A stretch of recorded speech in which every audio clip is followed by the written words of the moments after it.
Good evening and welcome. Tonight we're stepping into the world of the Kennedy family, a name synonymous with American history, politics and glamour. From the breezy shores of Hyannisport to the stately avenues of New York City, each location holds a unique place in the Kennedy story. Our first stop takes us to the windswept shores of Cape Cod, Massachusetts. Hyannisport, to be exact.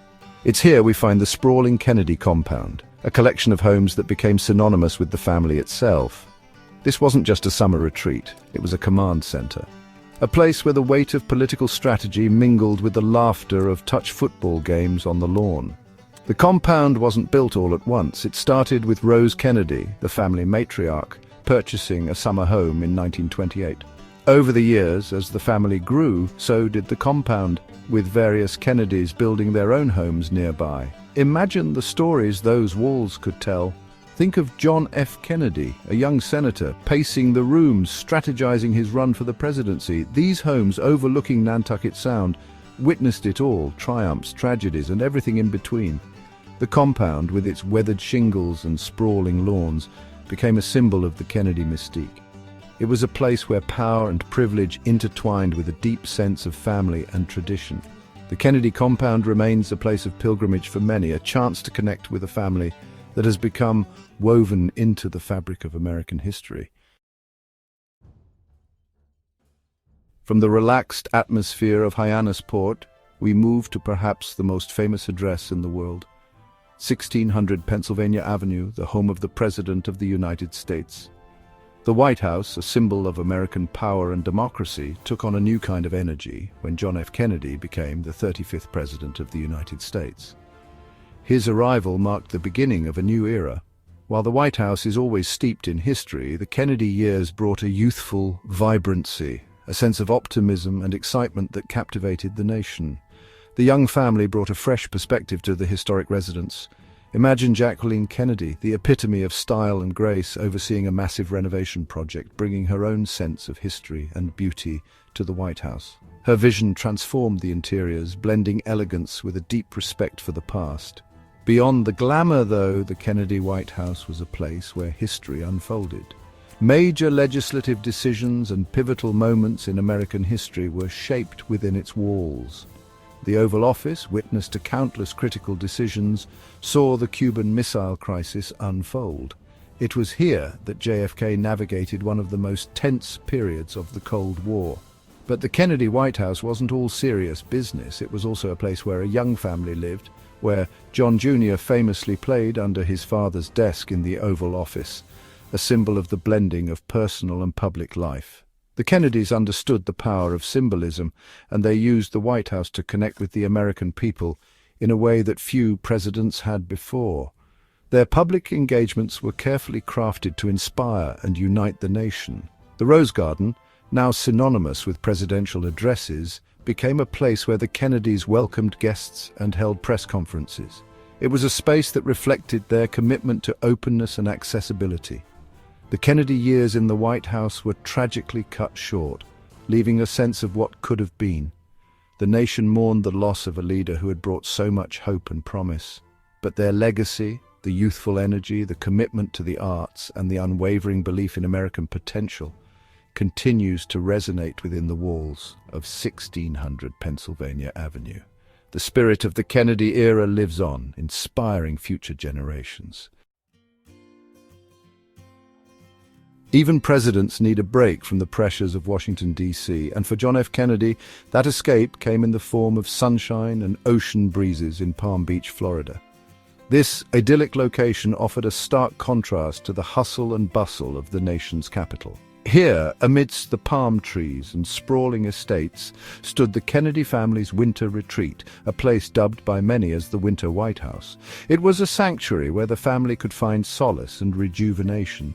Purchased by Joseph Kennedy, the family patriarch, in 1933, the Palm Beach estate became a haven for the Kennedys, a place to escape the harsh New England winters and the constant scrutiny of Washington, D.C. Imagine the scene: JFK escaping the confines of the Oval Office, walking barefoot on the beach, the Florida sun on his face. It was a rare moment of peace for a man constantly in the public eye. But the Palm Beach house wasn't just a place for leisure. It was also a place where Kennedy, even while on vacation, continued to shape the course of history. Important decisions were made within its walls. The house itself was a testament to the Kennedys' wealth and influence. Designed by the renowned architect Addison Mizner, it featured grand salons, spacious bedrooms with ocean views, and a sprawling lawn that stretched down to the beach. It was a place of both beauty and power. But behind the glamour and the political maneuvering, the Palm Beach house was also a place of family, a place where the Kennedys could let down their guard and simply be themselves. It was a rare sanctuary from their public lives. The Winter White House in Palm Beach stands as a testament to the complex legacy of the Kennedys, a place where political power and personal struggles intertwined against a backdrop of sun-drenched beaches and ocean breezes. It remains a symbol of a bygone era. No city embodies ambition and power quite like New York City, and the Kennedys, with their innate understanding of both, navigated its social and political circles with ease. Their Manhattan residence, while less sprawling than their other homes, exuded an understated elegance and sophistication that was synonymous with the city itself. Located on Fifth Avenue, overlooking Central Park, the Kennedys' New York apartment building was the epitome of urban luxury. The apartment itself was a reflection of Jackie Kennedy's impeccable taste, a blend of classic and modern design that perfectly captured the spirit of 1960s New York. This wasn't just a pied-à-terre, it was a place where the Kennedys entertained dignitaries, hosted fundraisers for political causes, and strategized about the future. But beyond the political maneuvering, the New York apartment was also a place where the Kennedys could enjoy a semblance of normalcy. The Kennedys' New York apartment wasn't just a residence, it was a reflection of their multifaceted lives, a place where political ambition intertwined with family life and the city's energy fueled their own. Our final destination takes us away from the bustling city to the tranquility of McLean, Virginia, to a sprawling estate called Hickory Hill.